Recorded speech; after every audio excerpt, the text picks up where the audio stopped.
Admiral Kazid clicked his mandibles in frustration. "There's something about these humans that bothers me," he said to Commander Verome. "They don't lose gracefully." Verome's eye stalk pivoted toward his superior. "Sir, they've been defeated 7 times in a row. Their space defenses have collapsed. Their military infrastructure is destroyed. What else do you expect?" Kazid's skin flushed deep purple as he gestured at the glowing display showing Earth's latest transmission. "I want them to accept defeat quietly. Instead, they keep broadcasting this nonsense." The message blazed across every frequency, translated into the standard galactic speech. "Stop attacking or we stop pretending to be civilized." "What does that even mean?" Kazet wondered aloud. "Is this a threat? A bluff? Some kind of human joke?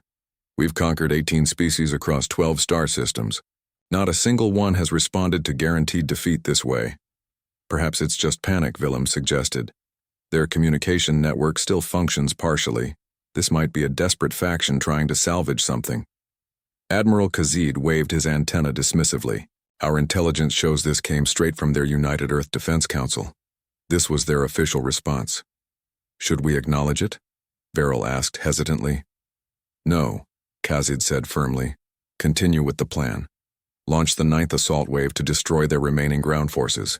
I want soldiers on their surface within 36 hours. General Elena Blackwood stood in the ruins of what was once the UEDC command center in Geneva. The bombardment had turned most of the compound into ash, but the deep bunker beneath it remained sealed and functional. That was all that mattered. "Give me a status update," she commanded, still studying the tactical screens. Colonel Dmitry Vololov's voice remained steady despite everything around them collapsing. "The message went out on every channel we could reach, General. Our quantum communicators confirm it reached at least 73% of their fleet." "Good," Blackwood said with a tight nod. "And their answer?" "Nothing yet. They're continuing strikes on our military positions in Asia and North America, so they picked option 2, Blackwood said, allowing herself a grim smile. "Perfect." Volulov shifted his weight uncomfortably. "With respect, ma'am, I think we should have pursued standard peace negotiations." "We attempted that 3 weeks ago," Blackwood cut him off. "We offered surrender terms 2 weeks ago. We launched counterattacks last week. Nothing worked. These creatures don't understand how we think, and we followed their rules long enough. But Protocol Omega, sir, that's supposed to be our final option. It's completely unauthorized. It contradicts everything we stand for." "Yes, but Colonel," Blackwood gestured at the devastation on every screen surrounding them.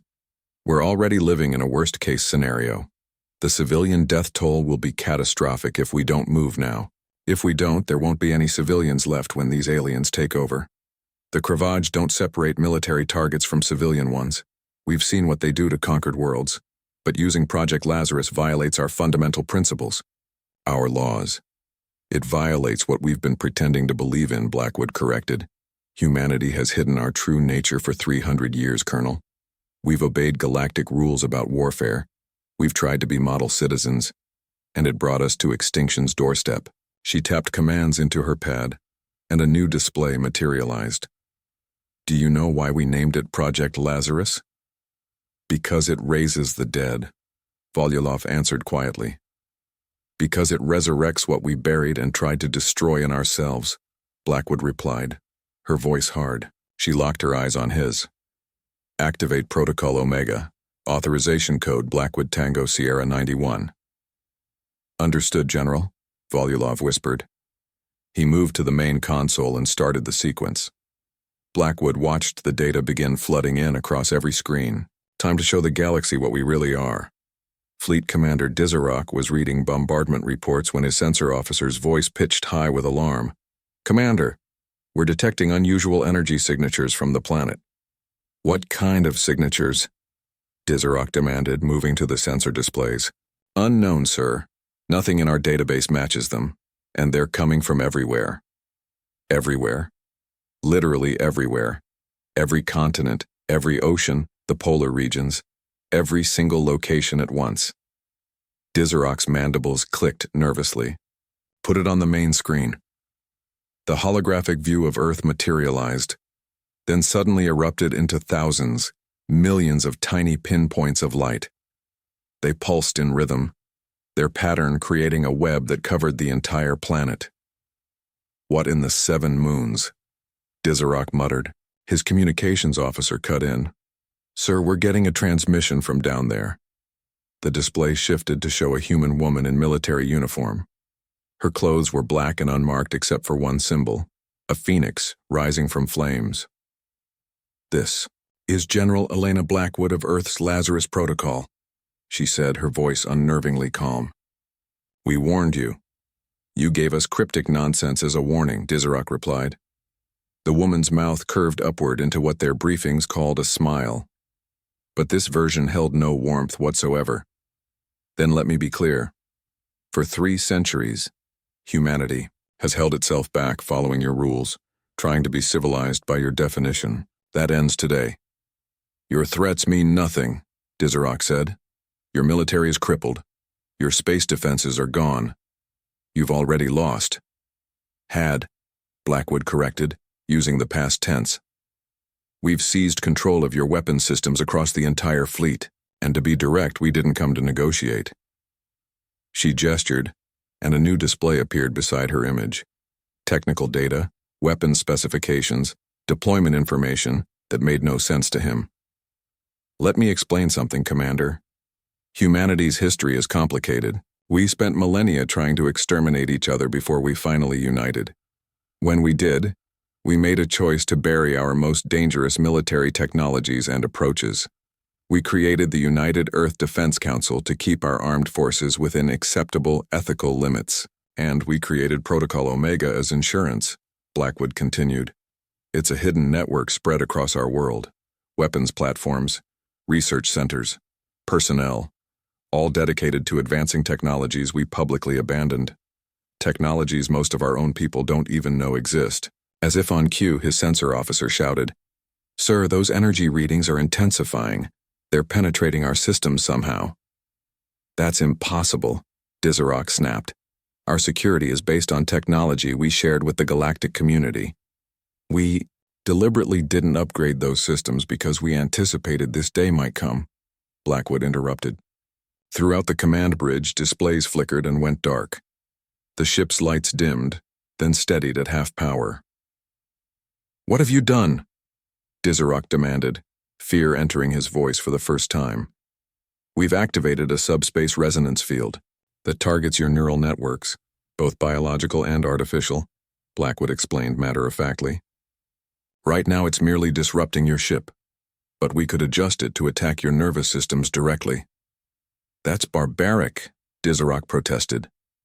"It's necessary," Blackwood corrected. "You left us no choice." Before he could respond, his tactical officer screamed, "Sir, we're detecting teleportation signals throughout the fleet. Something's boarding our vessels." Lieutenant Marcus Davies materialized in the corridor of a Kravage destroyer. His Lazarus armor hummed softly as it synced with the neural implant in his brain. The suit was a marvel of engineering that no galactic authority would ever have approved. It combined an advanced exoskeleton, neural enhancement, and built-in weapons. To any observer, it looked like a walking tank. The real violation was the teleportation technology itself. Most spacefaring civilizations had abandoned it centuries earlier, after the Telosian incident destroyed an entire species in a single accident.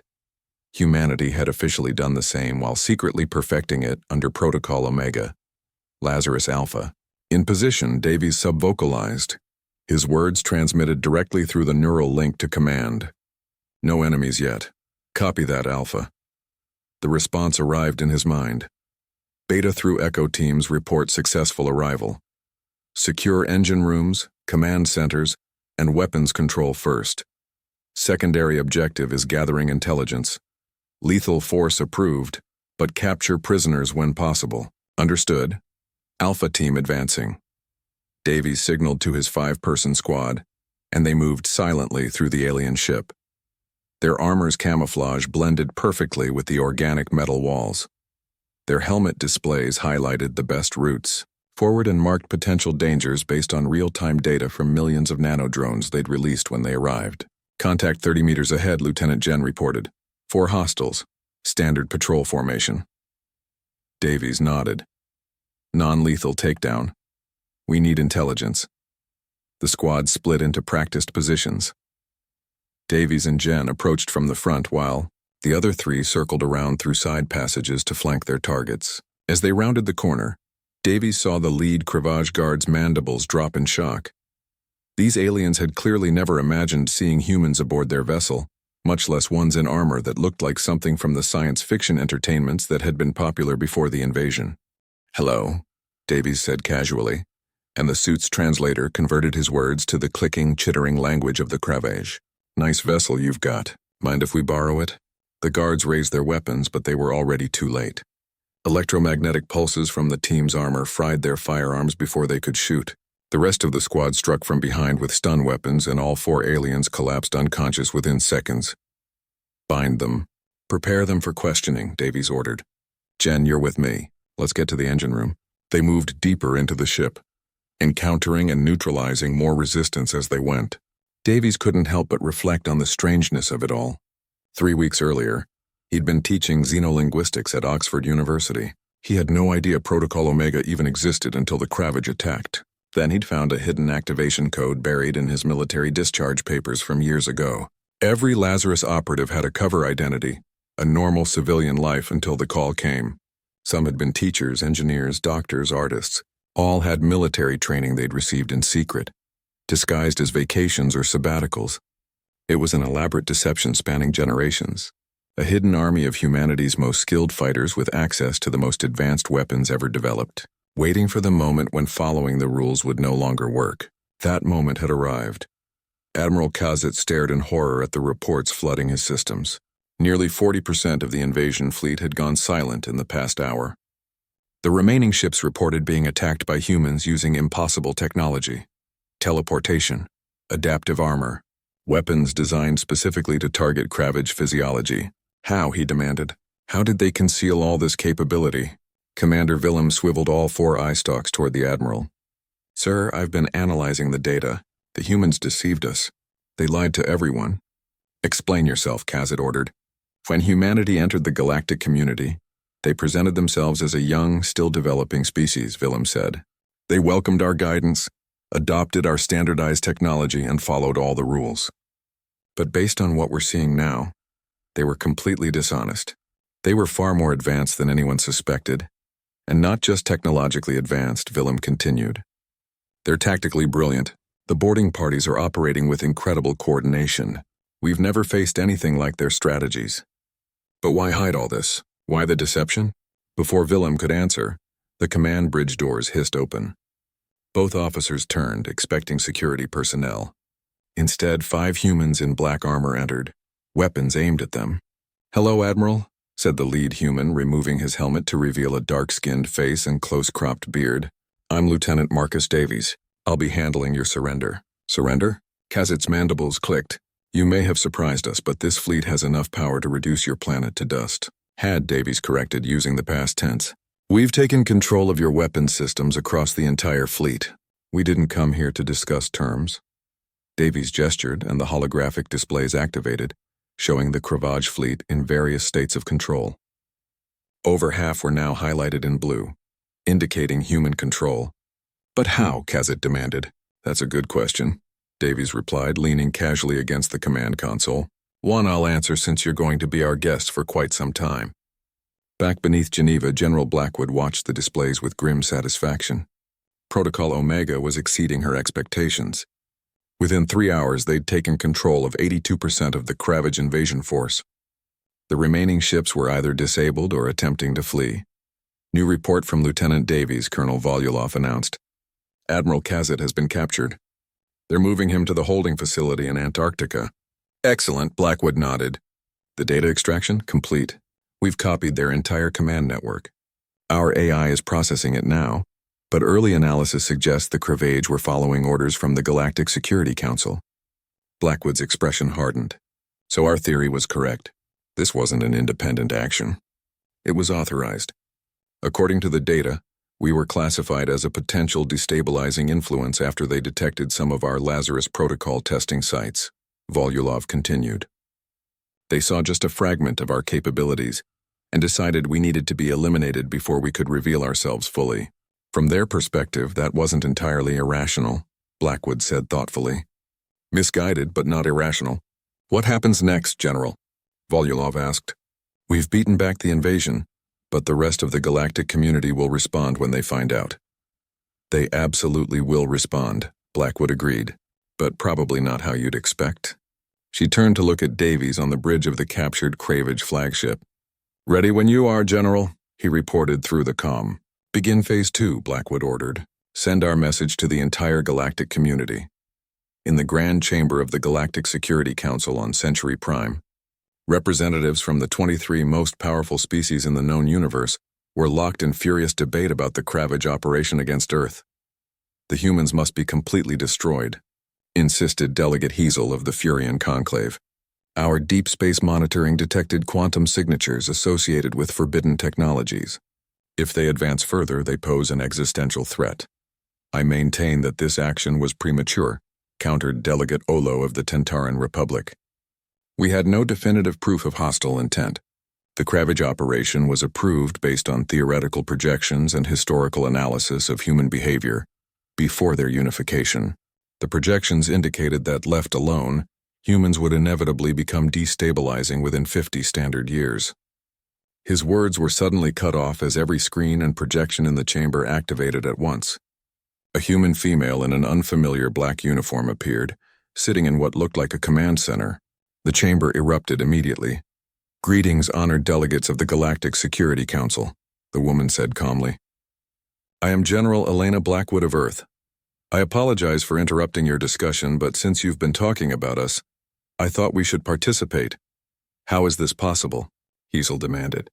This chamber has the most advanced security measures in the galaxy. About those security systems, Blackwood replied casually. They're quite impressive, or they would be, if we hadn't developed the quantum technology they're built on. Stunned silence filled the chamber. Yes, exactly, Blackwood continued.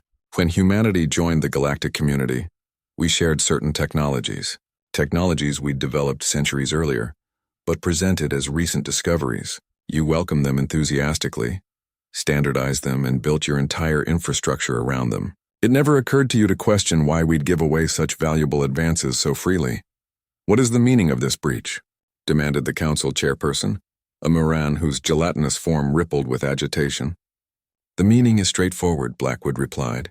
Your leadership authorized an unprovoked military strike against my world, based on hypothetical fears about what we might eventually become. I'm here to tell you that your fears were actually understated. She expanded the display to show multiple screens simultaneously. Kravage ships now under human command. Weapons technology far beyond anything the Council had seen. Admiral Kazit himself, looking thoroughly unhappy in his containment cell. Your invasion fleet has been neutralized, Blackwood stated plainly. Admiral Kazit and his senior officers are currently our guests. We've obtained copies of your entire command network, and understand fully that this attack carried your official authorization. This is an outrage, Hazel protested. The Kravage operation directly violated Article 7 of the Galactic Charter, which prohibits unprovoked military action against member worlds without documented evidence of imminent threat. Yes, we're quite familiar with the charter you assumed we accepted without question, Blackwood interrupted coldly. She leaned forward, her expression hardening. For 3 centuries, humanity has maintained a facade. We have pretended to be less advanced, less capable, and vastly less dangerous than we actually are. We have obeyed your rules, accepted your guidance, and integrated peacefully into your community. And we have been repaid with betrayal and attempted genocide. She paused, letting that accusation settle. The technologies you've seen represent only a fraction of what we've developed. Teleportation, neural interfaces, quantum manipulation, these are just the beginning. We kept these advances secret not through deception alone, but because of genuine respect for your established systems. We wanted to be good members of your community. If that were true, the chairperson countered, you would have revealed these capabilities when you joined the community. And would you have accepted us if I had? Blackwood asked directly. Or would you have decided we were too dangerous to permit? Your actions against us now answer that question clearly. She gestured, and the display shifted to show Earth from orbit, surrounded by a shimmering energy barrier that hadn't existed before. This protective field now protects our system, she announced. It selectively allows or denies entry based on our criteria. Think of it as our new border security. You cannot isolate yourselves from the galactic community. One delegate protested. That will destabilize everything. The economic and diplomatic consequences will be severe. Actually, they'll be minor, Blackwood interrupted. We've been self-sufficient for centuries. Our dependence on galactic trade was another element of our facade, a way to seem integrated while preserving our independence. The council chamber erupted into overlapping arguments and demands. Blackwood let them continue for several moments before raising her hand. Remarkably, the delegates fell silent. I'm not here to threaten you, she said, her tone shifting to something almost gentle. Whatever you might believe about human nature, we don't want war. We want coexistence, but as equals, not subordinates or potential targets. She straightened in her chair, her posture formal and commanding. Effective immediately, Earth is declaring itself an independent system, no longer under Galactic Council jurisdiction. We will defend our borders with the full strength of our capabilities. We have no desire to expand beyond our solar system. We will maintain scientific and cultural exchange with any species willing to approach us in good faith. And we will eventually return the captured Kravage personnel and vessels once we've finished analyzing their data. And if we reject these terms? The chairperson asked. Blackwood's expression remained neutral, but her eyes grew cold. Then humanity stops pretending to be civilized by your definitions. The Kravage fleet we captured is currently en route to key positions throughout Council space. Not as an invasion force, she clarified, but as a demonstration. We have no interest in conquest or domination, she continued firmly. But if you push us further, we will respond with every capability we've hidden, and you have only glimpsed the beginning. The council chamber fell into shocked silence. You have 24 standard hours to formally recognize Earth's independent status, Blackwood concluded. I suggest you use that time wisely. The transmission ended, leaving the Galactic Security Council in complete disarray. Lieutenant Davies found General Blackwood in the observation dome of the Antarctic facility, gazing up at the stars through transparent walls. Aurora lights painted the sky in shimmering greens and purples, a stark contrast to the white clinical surroundings. Mission accomplished, General, Davies reported. The captured ships have arrived at their designated positions. No resistance encountered, and our guest? Blackwood asked without turning around. Admiral Kazid is prepared for your interview. He's been cooperative, particularly after we showed him the council chamber footage. Blackwood nodded, still watching the stars. The transmission reached all 347 member worlds plus independent systems, she said. Response has been mixed, but the overwhelming reaction is shock, followed by pragmatic recalculation. Any calls for immediate military action? Not yet. The Council is in emergency session, but preliminary intelligence suggests they're moving toward accepting our terms. The demonstration was effective. Davies moved to stand beside her, following her gaze. Was this always how it would end? When humanity first reached the stars, was this always the plan? When we first went to the stars, did we always intend to reveal ourselves like this? Blackwood sighed. Protocol Omega was established as insurance, not a master plan, she replied. The hope was that we'd never need to activate it, that we could gradually integrate our advanced technologies into the galactic mainstream without triggering the exact response we just witnessed. But you were ready for this result? I was ready for all possible results, Blackwood corrected. That's the job. She turned to face him, and Davies saw exhaustion written across her features. A dramatic contrast to the confident, almost frightening figure the Council had witnessed. The universe isn't gentle to species that can't defend themselves, Lieutenant. Humanity learned that through millennia of brutal history. When we finally unified and looked to the stars, we hoped to discover something better. And in many ways we did. The galactic community has brought peace and prosperity to countless worlds. But underneath the facade of civilization, the same ancient fears and power games persist. The strong still control the weak. The established still fear the emerging. We simply found ourselves on the other side of that equation this time. Davies nodded thoughtfully.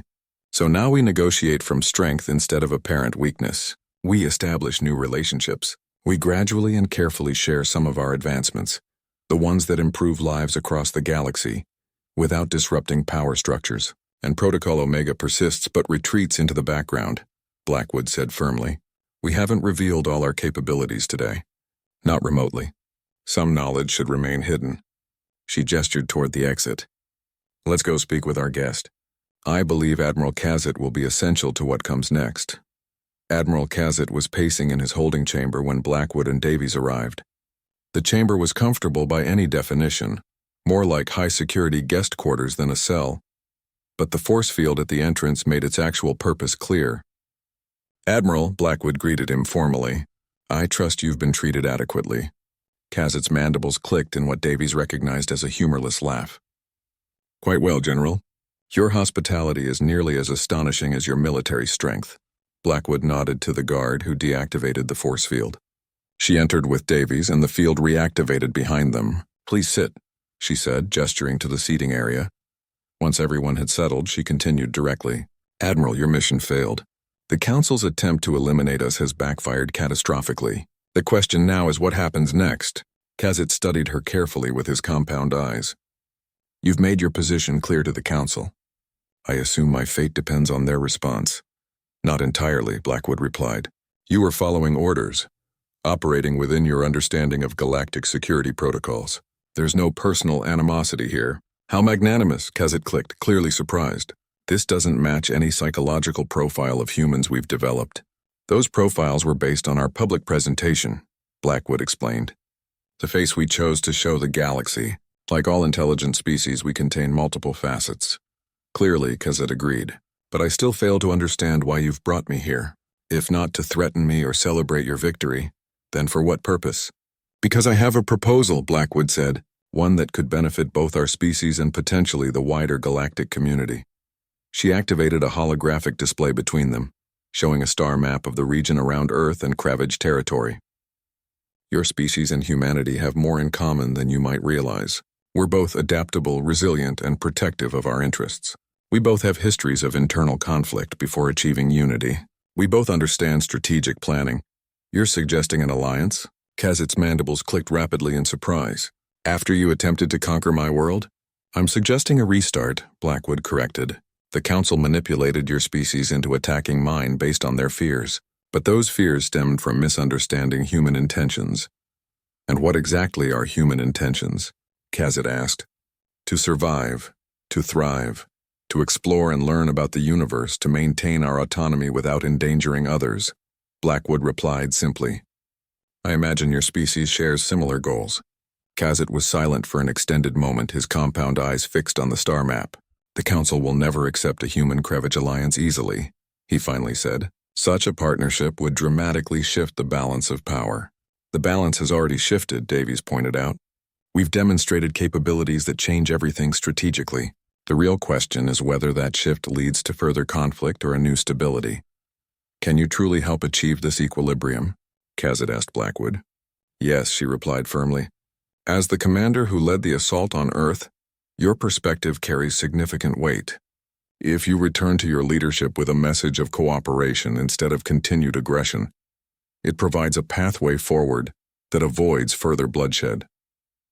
What would this cooperation actually involve? Initially, information sharing. Your scientists study our technology. Our scientists study yours. We establish formal diplomatic relations, cultural exchange programs, eventually perhaps joint research, and military collaboration, Kazit probed. That would develop over time as mutual trust builds, Blackwood replied honestly. We're not trying to establish a military alliance against the Council. We want to create a stable relationship that benefits both our species while reassuring others that neither of us represents a threat. Kazit's antenna twitched thoughtfully. A thought-provoking proposal, General. But why should I believe your advanced capabilities stop at what we've witnessed? How can I be certain there aren't more revelations waiting? Blackwood smiled slightly. You can't and we can't be certain about your hidden technologies either. Trust is constructed on uncertainty, Admiral. On deciding to advance despite lacking complete information. Kazit's coloring shifted subtly, a sign of deep deliberation among his species. I will need to consult my government, he said finally. Of course, Blackwood agreed. We'll arrange secure communications, but before you do, there's something else you should witness. She adjusted the display, revealing horrifying images, the aftermath of the Kravage bombardment. Ruined cities, scorched landscapes, refugee camps stretching endlessly. This is what we're dealing with, Admiral. Millions of dead, billions displaced, destruction that will require decades to repair. I show you this not to inspire guilt but to make you understand the stakes. Any future conflict will be exponentially worse for both our species. Kazit's coloring darkened, the Kravage equivalent of gravity. I understand, General. I will communicate this reality to my government. War is occasionally necessary but rarely desired. On that we absolutely agree, Blackwood said, deactivating the display. That gives me genuine hope we can find common ground on other matters as well. 1 week later, the observation platform atop the rebuilt UEDC headquarters in Geneva offered a sweeping view of the city below. Construction drones buzzed overhead, repairing buildings and infrastructure at remarkable speed. Another technology humanity had previously kept secret but now employed openly. Colonel Volulov joined General Blackwood at the railing, offering her a cup of coffee. The council vote is complete, he reported. Earth's independent status has been formally recognized by a vote of 18-5. Better than expected, Blackwood nodded. And the Kravage? Their government has authorized preliminary negotiations beginning next month. Admiral Kazit will represent them. Excellent, Blackwood said. He's a reasonable individual once you move past the territorial displays and mandible clicking. Volulov smiled slightly. The Admiral said something quite similar about you, though he mentioned human stubbornness rather than mandible clicking. Blackwood laughed, a genuine sound that Volulov hadn't heard since before the invasion began. Fair enough, she conceded. How are people responding to the Protocol Omega revelations? Volulov's expression grew more serious. The reactions are mixed, as expected. Relief about surviving the invasion, certainly. Pride in our capabilities, but also anger that these technologies existed secretly, and concern about what it means for humanity's future. All justified responses, Blackwood acknowledged. We've lived under a false pretense for 300 years. It will take time for society to process this. Some groups are demanding your resignation, Volulov added. They argue that Protocol Omega violated democratic governance. That's also justified, Blackwood said. Once the immediate crisis fully resolves, I'll likely step down. Military leadership is appropriate during war. Peace requires civilian governance. Below them, the city was gradually returning to life. People filled the streets. Shops reopened. Children played in parks that had been battlefields days earlier. Humanity was fundamentally resilient, if nothing else. What comes next? Volulov asked, watching the recovering city. Blackwood took a long sip of her coffee before responding. History suggests 3 possibilities, she said finally. First, despite our demonstration of strength, someone tests us anyway. The galactic community fragments. Alliances form. We end up in the large-scale conflict we're trying to prevent. That seems counterproductive given what they've witnessed, Volulov noted. Fear drives species to counterproductive decisions, Blackwood shrugged. I've allocated resources to maintain our defensive readiness for exactly that reason. Second possibility, the galaxy adapts.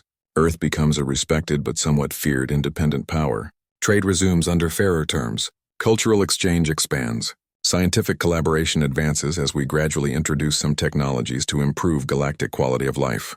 Not perfect, but peaceful. And the third, Blackwood's expression grew contemplative. The most intriguing scenario.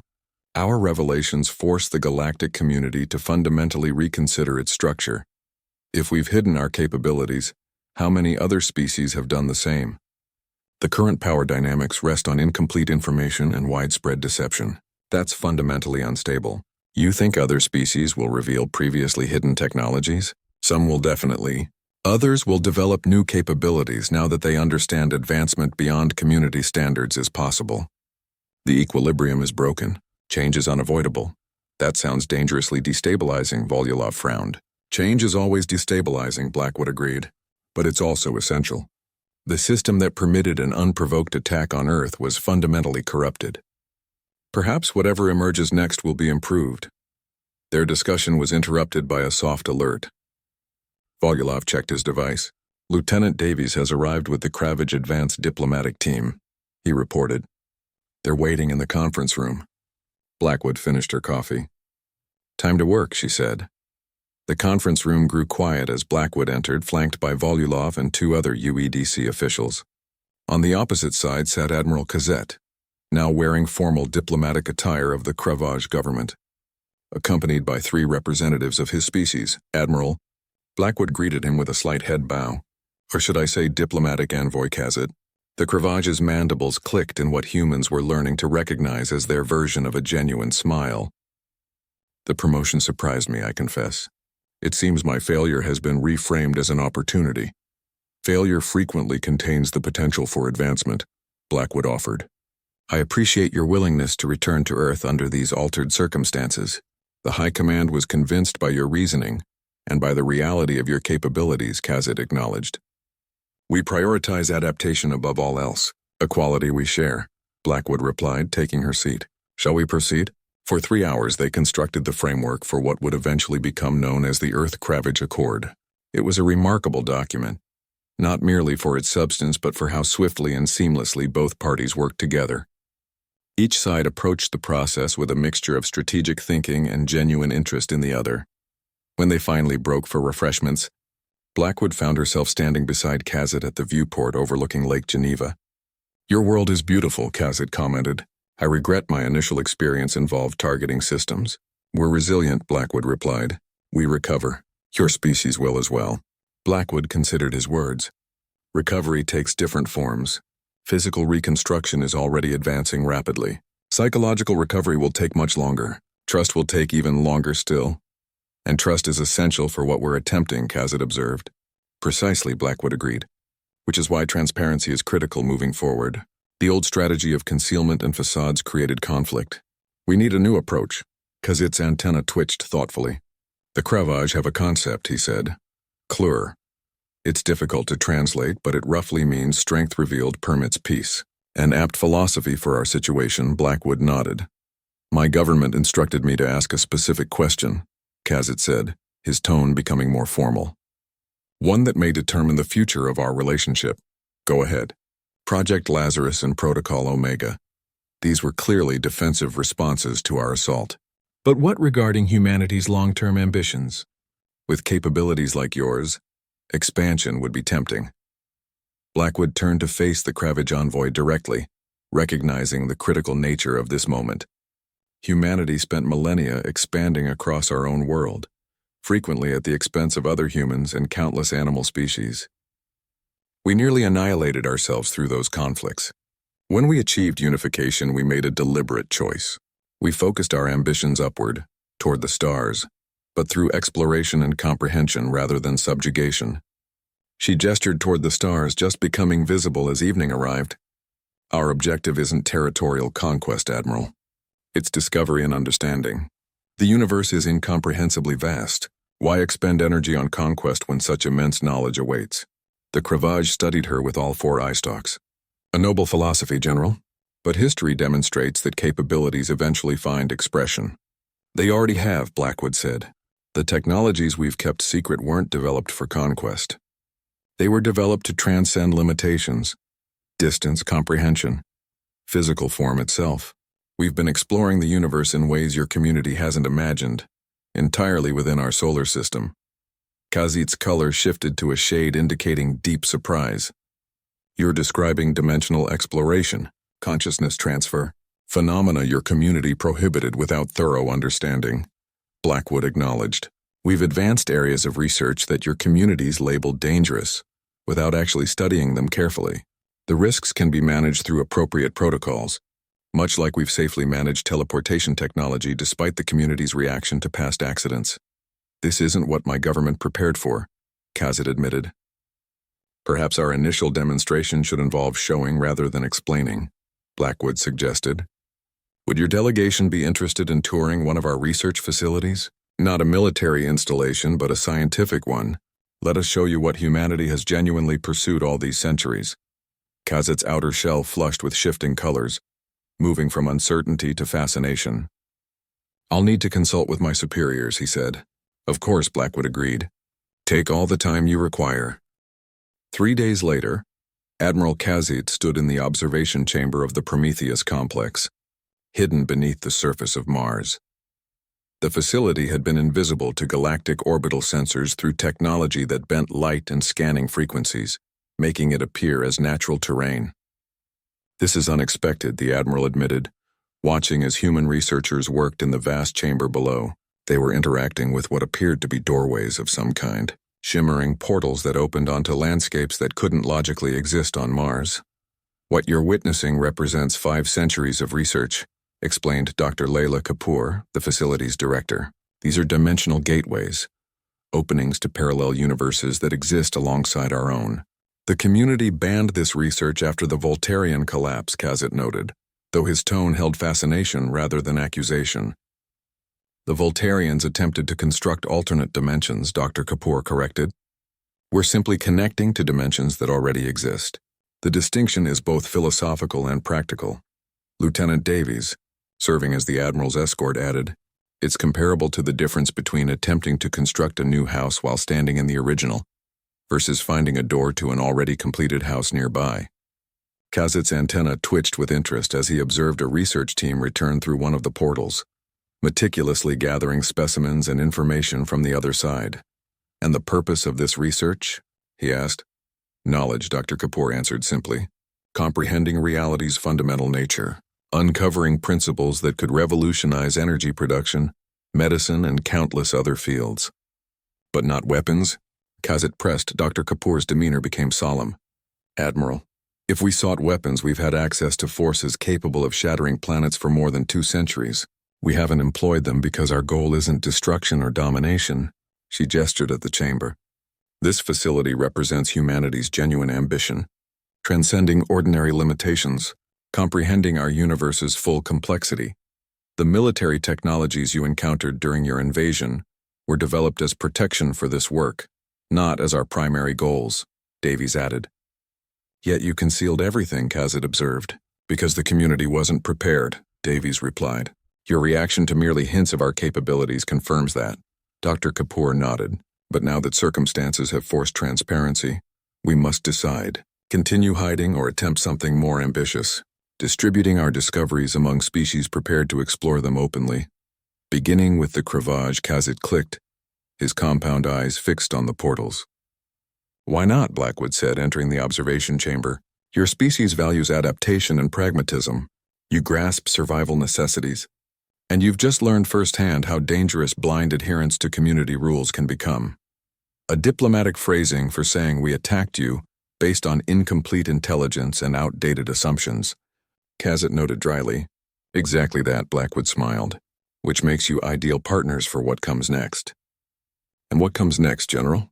Kazit asked, pivoting all 4 eye stalks toward her. A fresh approach, Blackwood replied. One prioritizing shared knowledge instead of concealment or suppression. Exploration instead of control. Different evolutionary paths and perspectives treated as strengths rather than dangers. Ambitious, Kazit acknowledged. Necessary, Blackwood said firmly. The current system nearly destroyed us and would eventually cause conflicts with other species advancing beyond community restrictions, as they inevitably will. She positioned herself beside the Admiral, both now observing the research chamber. We have an opportunity, Admiral, not merely to prevent further conflict between our species, but to fundamentally redirect how galactic civilizations interact. The universe is too vast and full of wonders for species to remain trapped by outdated fears. Kazit remained silent for an extended period, his coloring shifting through many shades as he absorbed what he'd witnessed. My government will require assurances, he finally said. Protocols, oversight systems. Naturally, Blackwood agreed. We're not proposing blind faith. We're suggesting a cooperative framework respecting both our interests. And if the Council objects, Kazit asked, if they perceive our independent alliance as a threat to their power? Blackwood's expression hardened slightly. Then they must reconsider what their authority actually rests upon. Fear and oppression are unstable foundations for lasting equilibrium. 6 months later, the Galactic Security Council held another emergency session at Centauri Prime. The gathering had continued for nearly 14 standard hours with no breakthrough. The chamber, normally orderly, had fragmented into conflicting groups barely maintaining basic protocol. The Earth Kravage Scientific Cooperative directly challenges Council authority, insisted Delegate Husrell, whose once powerful Futurian faction had diminished significantly after the Earth incident. Their transparent research programs undermine the safety protocols that have sustained galactic peace for countless generations. And yet, countered the Tantine representative, 7 member species have submitted applications to join the cooperative. Do we sanction all of them? Remove a third of our total membership? If necessary, yes, Husrell chittered. The humans have seduced the Kravage with offers of prohibited knowledge. Now they target others. The danger is considerable. The Moran chairperson's form rippled with weary resignation. Perhaps we should permit the subjects of our discussion to address the council before we proceed further, they suggested.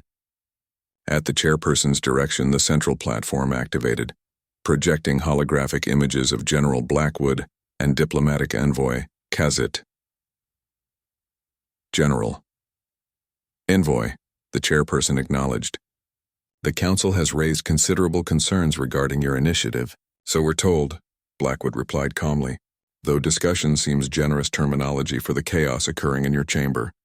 You stand accused of destabilizing council authority and violating foundational safety protocols. The chairperson continued, disregarding her remark. How do you respond? Kazit responded first, his mandibles clicking deliberately. The cooperative violates no section of the Galactic Charter, chairperson. We've established independent research agreements, as is our prerogative as sovereign entities. The Council holds no jurisdiction to restrict such agreements. The research itself violates community standards, Husrell objected. Community standards are guidelines, not absolute mandates, Blackwood pointed out, and those guidelines were established without comprehensive understanding of the technologies they restrict. We're offering an opportunity to reassess those standards based on fresh evidence and careful protocols. Data your species actively concealed, Husrell accused. Precisely, Blackwood acknowledged openly. We hid our capabilities because we understood your reaction. Exactly what's happening now. Fear rather than openness. Suppression rather than investigation. The chairperson's form pulsed with obvious irritation. This conversation accomplishes nothing constructive. The council requires an immediate decision. Either the cooperative receives authorization to proceed, or sanctions become necessary. Before voting, Blackwood said, adopting a more formal tone, I should mention that delegates from 14 species, 7 current council members and 7 independent systems, are currently examining the Prometheus complex on Mars. What they observe will substantially influence their perspectives regardless of this chamber's verdict. The revelation created immediate disturbance. The chairperson's gelatinous form pulsed rapidly, the Moran expression of shock. You welcomed council members to your research installation without obtaining permission beforehand.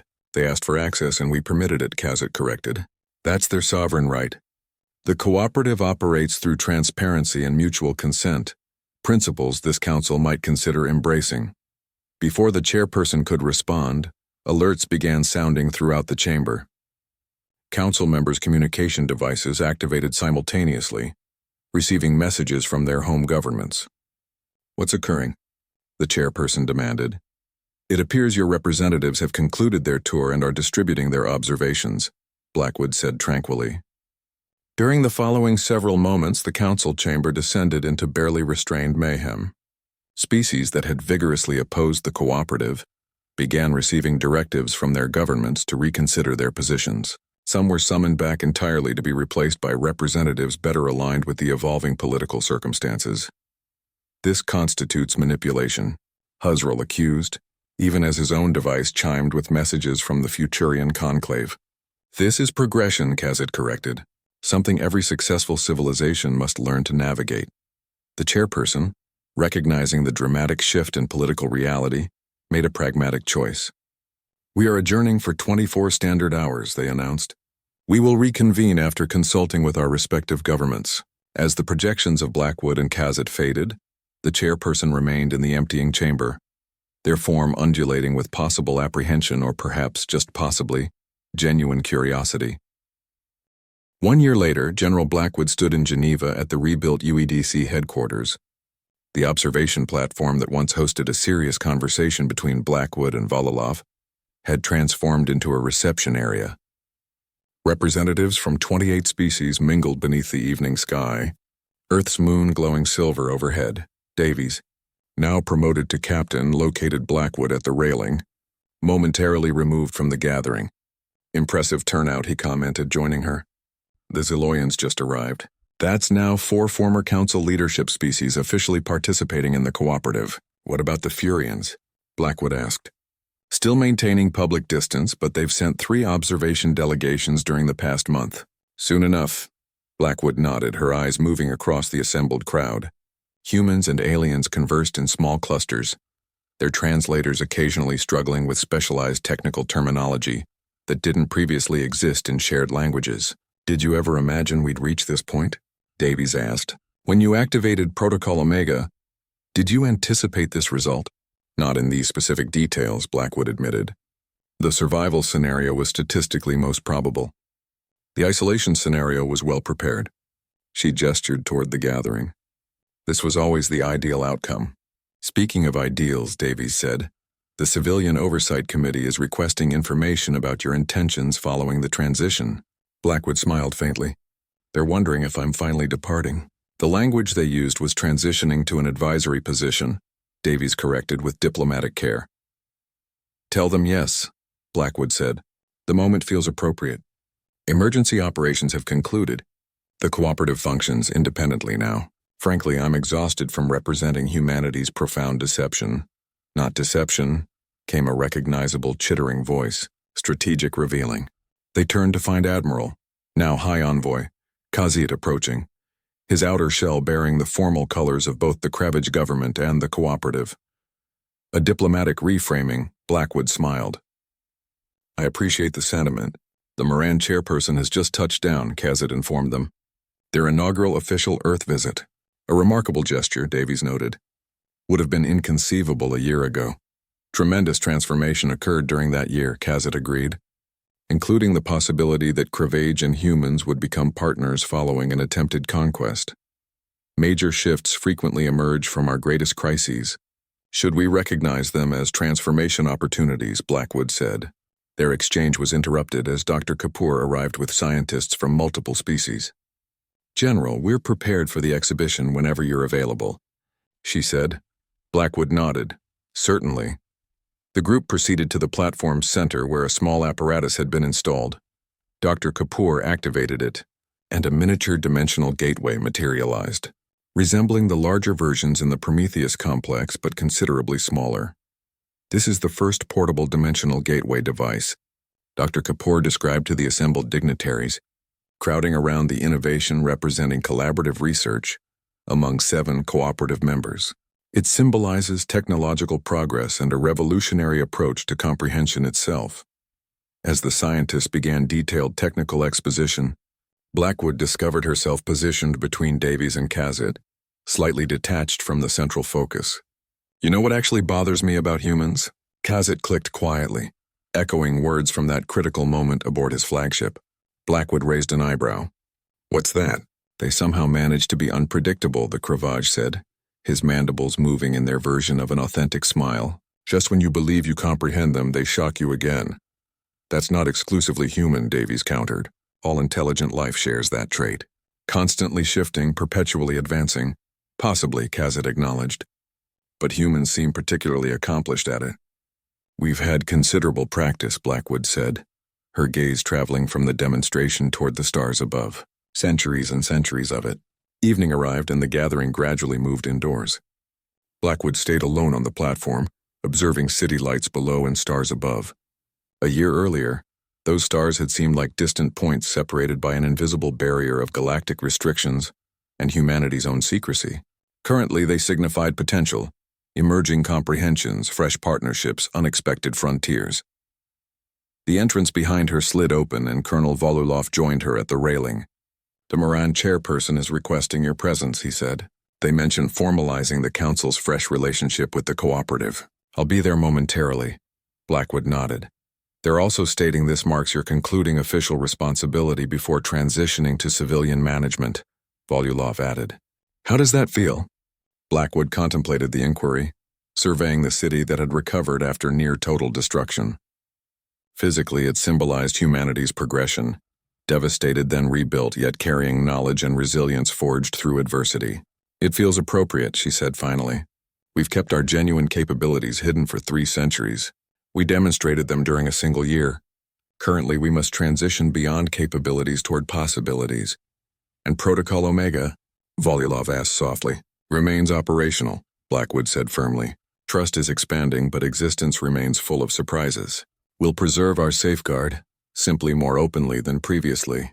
Volulov acknowledged, comprehending. Prepared to proceed? Nearly, Blackwood said, examining the night sky one last moment. Despite possessing advanced technology and concealed capabilities, humanity's greatest strength has never been our weapons or scientific achievements. What is it then? Our capacity to envision something superior to what currently exists, Blackwood responded, and our determined commitment to transforming that imagination into concrete reality. She straightened her uniform a final time and rotated from the railing. Now I'm prepared. Together they returned toward the interior, departing the platform vacant aside from the gentle radiance of city lights below and the remote stars above. Previously they had symbolized separation. Currently they represented connection, transformation, the prospects of a civilization where comprehension superseded apprehension, and partnership replaced antagonism. A future commencing with a straightforward resistance message. Stop attacking or we stop pretending to be civilized. But continuing through a significantly more meaningful commitment. Begin collaborating, and we transform into something extraordinary.